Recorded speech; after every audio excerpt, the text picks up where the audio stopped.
Welcome students. Capsule series के अंतर्गत हम सभी लोग क्या होता है जब को पढ़ रहे थे और उसका मैंने आपको पहला वीडियो दे दिया है। उसमें मैंने 7 very most important questions discuss किए थे। आज के वीडियो में भी मैं बहुत इम्पॉर्टेंट रिएक्शन डिस्कस करूंगा। इन रिएक्शंस की लिख करके खूब धुआंधार प्रैक्टिस करिएगा, जिससे आप सभी लोगों को ये रिएक्शन परमानेंट याद हो जाए, क्योंकि पेपर में इससे 5 मार्क्स का पूछा जाता है। जिन बच्चों ने भी पिछला वीडियो नहीं देखा हो वो ज़रूरी से उस वीडियो को देख लें। उसका इससे रिलेशन नहीं है, मगर बेहतर होगा कि आपके पास नोट्स क्रमबद्ध तरीके से बने हों। तो आज हम बिना समय को बर्बाद किए हुए फटाफट रिएक्शन को देखते हैं। कौन कौन सी रिएक्शन आज हम इम्पोर्टेंट डिस्कस करने वाले हैं। पहला मोस्ट इम्पॉर्टेंट रिएक्शन है, ये बहुत ज़्यादा बार पूछी गई रिएक्शन है। आप सभी लोगों ने याद होगा कि बोर्ड पेपर में एक क्वेश्चन आता है जिसमें हम किसी गैस के बनाने की विधि का सचित्र वर्णन करते हैं और उसकी कुछ एक 2-4 रिएक्शन आपसे पूछी जाती है। ये क्वेश्चन 5 नंबर में आता है। मैं इसका भी इस सेपरेट वीडियोस बना करके आपको बताऊंगा कि कौन कौन से विधियां जो है वो 5 नंबर में पूछी जाती हैं और उनको आप कैसे पढ़ोगे। बट फिलहाल उन्हीं गैसों में एक गैस होती है फॉस्फीन, PH3 गैस होती है, और PH3 गैस फॉस्फीन गैस को बनाने की प्रयोगशाला विधि का जो सिद्धांत है वो यही है। पीले फास्फोरस अथवा सफ़ेद फास्फोरस की क्रिया जब हम कास्टिक सोडा विलयन के साथ कराते हैं, NaOH के साथ कराते हैं, तो हम लोगों को फॉस्फीन गैस की प्राप्ति होती है। समीकरण आपको पता होना चाहिए, P4। ये सूत्र होता है पीले फास्फोरस का या सफ़ेद फास्फोरस का, P4 + 3 moles of NaOH + 3 moles of H2O equals to PS3। ये हमारी गैस है। कौन सी गैस है? फॉस्फीन। और साथ में मिलता है 3 मोल्स ऑफ NaH2PO2। इसका नाम होता है सोडियम हाइपोफॉस्फाइट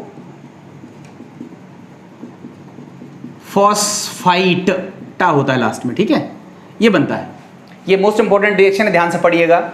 नेक्स्ट रिएक्शन है पोटेशियम परमैंगनेट के सल्फ्यूरिक अम्ल में बने विलयन। देखो, पोटेशियम परमैंगनेट का सूत्र पता है, KMnO4। सल्फ्यूरिक अम्ल में बने विलयन मतलब H2SO4 के साथ रिएक्शन करानी है। मतलब KMnO4 को H2SO4 में मिलाएंगे तो इसको क्या बोलेंगे? पोटेशियम परमैंगनेट के सल्फ्यूरिक अम्ल में बने विलयन की क्रिया किससे कराते हैं? हाइड्रोजन परऑक्साइड से कराते हैं। तो क्या बनता है? आप इसको याद रखिए, 2 moles of KMnO4 + 3 moles of H2SO4 + 5 moles of H2O2 equals to क्या होगा? K2SO4 + 2 moles of MnSO4 + 8 moles of H2O। ठीक है, ये इक्वेशन आपका बन जाएगा। आप ऑक्सीजन को एक बार चेक कर लीजिए। 10 ऑक्सीजन ये है और 8 ये हैं, 18 है, 8 हो चुके हैं, तो 5 मोल्स ऑफ ऑक्सीजन गैस और बनेगी। ये इक्वेशन रहता है, ध्यान से समझिएगा। ये बहुत अच्छा रिएक्शन है। रिएक्शन कैसे अच्छा है इसको आप समझो। जैसे सपोज दैट हमारे पास हाइड्रोजन परऑक्साइड है, ठीक है। हमने आपसे पूछा कि हाइड्रोजन परऑक्साइड है, इसको टेस्ट करो। तो टेस्ट करने का तरीका है, देखो KMnO4 जिसको आप कहते हो लाल दवा, तो KMnO4 का जो कलर होता है वो कैसा होता है? लाल बैगनी टाइप का होता है। तो KMnO4 को हम अम्ल में मिक्स कर लेंगे, अभी भी उसका कलर लाल बैगनी है। फिर उसका एक बूंद लेंगे और H2O2 में डालेंगे। H2O2 में डालते ही साथ उसका कलर गायब हो जाएगा। क्यों गायब हो जाएगा? क्योंकि KMnO4 की वजह से इसका रंग बैगनी था, मगर मैग्नीज सल्फेट बन गया। मैग्नीज सल्फेट बन गया, और मैग्नीज सल्फेट कैसा होता है? रंगहीन होता है। इसी वजह से वो कलर क्या हो जाएगा? गायब हो जाएगा। ये इंपॉर्टेंट रिएक्शन है। आप केवल समीकरण याद रखिए। समीकरण कैसे याद करेंगे? 2 moles of KMnO4 + 3 moles of H2SO4 + 5 moles of H2O2 बराबर K2SO4 + 2 moles of MnSO4 + 8 moles of H2O + 5 moles of oxygen gas. तो इस तरह से ये इक्वेशन इंपॉर्टेंट है, बहुत पूछा जाता है, आप याद कर लीजिएगा। नेक्स्ट क्वेश्चन को देखिए, ये बहुत इंपॉर्टेंट है। ये भी बहुत ज़्यादा बार पूछा गया है। मैंने सन लिखना भूल गया मैं इनमें, मगर कम से कम यहाँ पे देखो 2016-18 में आया है। इसी तरह से ये क्वेश्चन भी कई बार पूछा गया है, ये भी कई बार पूछा गया है। सल्फर को कास्टिक सोडा विलयन के साथ उबालते हैं। इसका इक्वेशन याद रखिए। देखो, क्रिकेट मैच होता है, क्रिकेट मैच में क्या होता है? 4 रन और 6 रन एक साथ होते हैं ना, मतलब ज़्यादा से ज़्यादा आप लोगों को मज़ा कब आता है, जब 4 रन होते हैं या 6 रन होते हैं, तो इसकी इक्वेशन को कैसे याद करेंगे, 4 मोल्स ऑफ सल्फर और 6 मोल्स ऑफ NaOH, इनकी रिएक्शन कराते हैं तो हमको मिलता है Na2S2O3 plus 2 moles of Na2S plus 3 moles of H2O। इसको बोलते हैं सोडियम थायोसल्फेट, सोडियम थायोसल्फेट, ठीक है, सोडियम थायोसल्फेट बोलते हैं, और इसी का नाम होता है हाइपो। सोडियम थायोसल्फेट को ही हम क्या बोलते हैं, हाइपो। हाइपो का एग्जैक्ट सूत्र क्या होता है, कमेंट बॉक्स में लिखिएगा। 4 moles of sulphur plus 6 moles of NaOH की रिएक्शन कराते हैं तो हमको मिलता है sodium thiosulphate plus sodium sulphide और H2O। ये इक्वेशन इंपॉर्टेंट है, आप याद कर लीजिएगा। हाइपो का यूज़ कहाँ करते हैं, फोटोग्राफी में। नेक्स्ट क्वेश्चन है, देखो 11, 12 और 13, ये क्वेश्चन एक जैसे हैं, मतलब एक जैसे का मतलब है सिमिलर पैटर्न पर हैं। जैसा क्वेश्चन 11 और 12 करेंगे वैसे ही क्वेश्चन नंबर 13 करेंगे। ध्यान से समझिएगा, आपसे क्वेश्चन बोला गया है कि क्लोरीन की क्रिया ठंडे और तनु कास्टिक सोडा विलयन के साथ कराते हैं। तो सिंपल सी रिएक्शन है, Cl2 plus 2 moles of NaOH। ठंडे और तनु में हमें कितने मोल लेना है, 2 मोल्स ऑफ NaOH। आपको क्या मिलेगा, NaCl plus NaOCl plus H2O। इसका नाम होता है सोडियम हाइपोक्लोराइड, लिख लीजिएगा नाम, सोडियम हाइपोक्लोराइड, और इसका नाम क्या है, सोडियम क्लोराइड। ठीक है, तो अगर हम ठंडे और तनु के साथ कराएंगे तो रिएक्शन इस तरह से होती है। अगले क्वेश्चन में देखो, क्लोरीन की क्रिया गर्म और सांद्र कास्टिक सोडा विलयन से कराते हैं। देखो ठंडे और तनु के साथ 2009, 2015, 2016 में पूछी गई है, और गर्म और सांद्र कास्टिक सोडा विलयन से कराते हैं 2017 में पूछी गई है। इसकी इक्वेशन क्या हो जाएगी, 3 moles of Cl2 plus 6 moles of NaOH equals to NaCl, sorry 5 moles of NaCl plus NaClO3 plus 3 moles of H2O।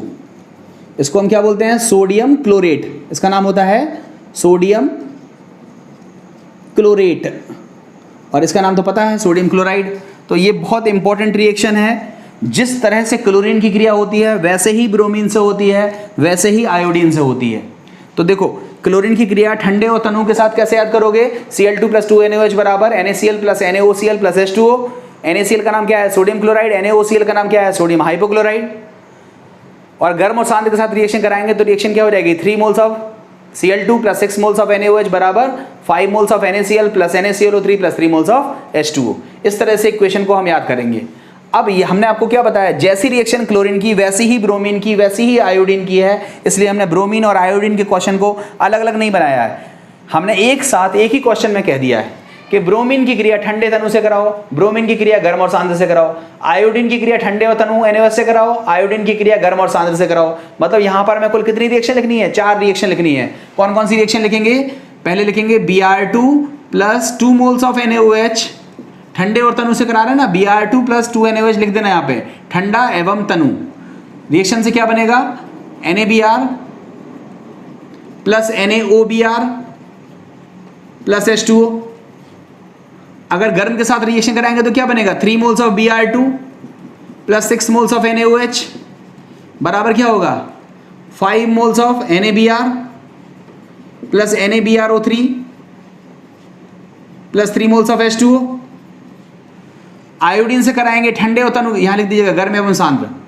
Iodine से कराएंगे तो रिएक्शन क्या हो जाएगी, I2 plus 2 moles of NaOH, ये क्या है, ठंडा एवं तनु। आंसर में क्या बनेगा, NaI sodium iodide plus NaOI sodium hypo iodide plus H2O।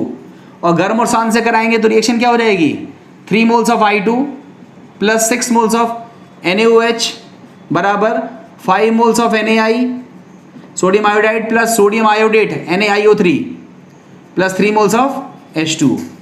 ये इक्वेशन हो जाएगी। ध्यान से रखिएगा, जहां पर 2 NaOH है वहां लिखना है ठंडा एवं तनु, और जहां 6 NaOH है वहां लिखना है गर्म एवं सांद्र।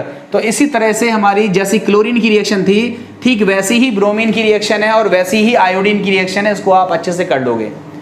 अब हम बात करते हैं नेक्स्ट, बहुत इंपॉर्टेंट क्वेश्चन है ये वाला। क्या होता है जब में, तो कुछ खास ज़्यादा इंपॉर्टेंट नहीं है, मगर वैसा क्वेश्चन आपसे बहुत ज़्यादा पूछा जाता है। देखो ये क्वेश्चन क्या है, इसको आप ऐसा समझिए।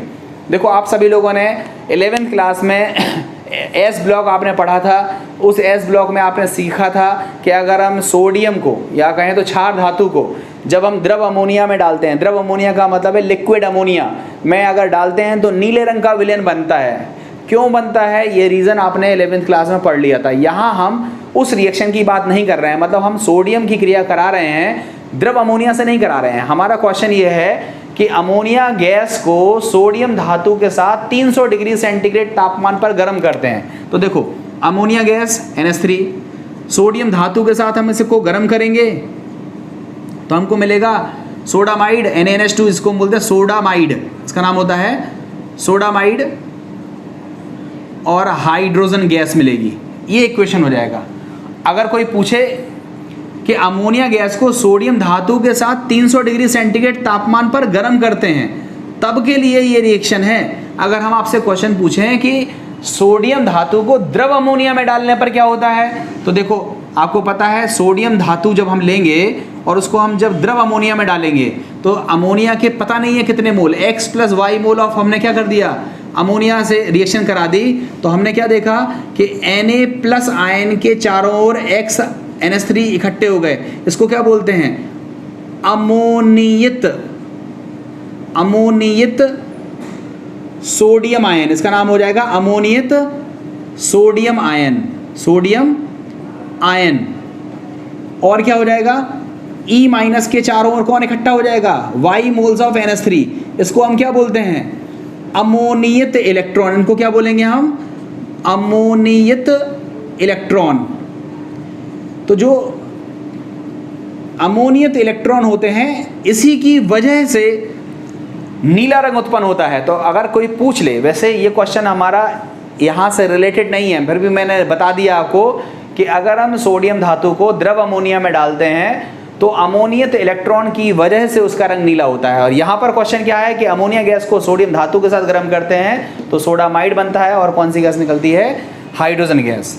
नेक्स्ट क्वेश्चन मोस्ट इंपॉर्टेंट है, कॉपर सल्फेट के जलीय विलयन की क्रिया अमोनिया के जलीय विलयन के साथ कराते हैं। तो देखो पहले यहाँ पर सीखो आप अमोनिया का जलीय विलयन, मतलब अमोनिया की क्रिया आप जल से कराओगे तो आपको मिलेगा NH4OH। तो हम अमोनिया के जलीय विलयन की जगह क्या लिखेंगे, NH4OH। तो हमसे क्वेश्चन क्या पूछा गया है कि कॉपर सल्फेट के जलीय विलयन की क्रिया, कॉपर सल्फेट का सूत्र क्या होता है, CuSO4। इसकी क्रिया कैसे करानी है, अमोनिया के जलीय विलयन से करानी है। अमोनिया का जलीय विलयन मतलब NH4OH से कराते हैं तो हमको मिलता है एक कॉम्प्लेक्स जिसका नाम होता है CuNH3 SO4, ये बनता है, ठीक है, और प्लस 4 मोल्स ऑफ H2O, ठीक है। इसका नाम क्या होगा, इसका नाम होता है टेट्रा एमाइन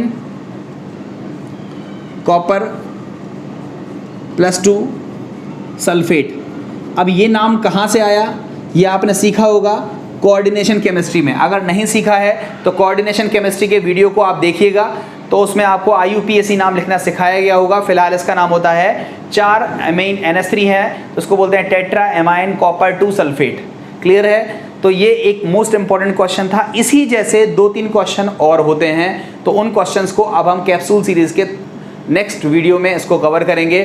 तो इतनी चीज़ आप फटाफट लिख करके याद कर लीजिएगा जिससे आपको चीज़ें आने लगें। उम्मीद है आपको ये वीडियो समझ में आया होगा। अपने दोस्तों तक इसको ज़्यादा से ज़्यादा शेयर कीजिए, लाइक कमेंट कीजिए, और अभी तक अगर चैनल सब्सक्राइब नहीं किया है तो जल्दी से चैनल सब्सक्राइब कर लीजिए, जिससे आपको नोटिफिकेशन तुरंत मिले। जैसे ही मैं वीडियो अपलोड करूं तुरंत आप उस वीडियो को देखिए, कॉपी पर नोट्स बना लीजिए और खूब प्रैक्टिस करिए, जिससे आप बोर्ड का 5 नंबर में से एक भी नंबर गलत करके ना हो। मैं जितनी भी इम्पॉर्टेंट रिएक्शन है सब ले रहा हूँ। टोटल रिएक्शन आपको मैं जल्दी से जल्दी ख़त्म कर दूंगा और आपको ये चीज़ बहुत अच्छे से आने लगेगी। आपकी बस प्रैक्टिस हमने बोली है, आपको प्रैक्टिस करिए जिससे आपको चीज़ आ जाए। उम्मीद है आपको ये वीडियो पसंद आया होगा। Thank you very much.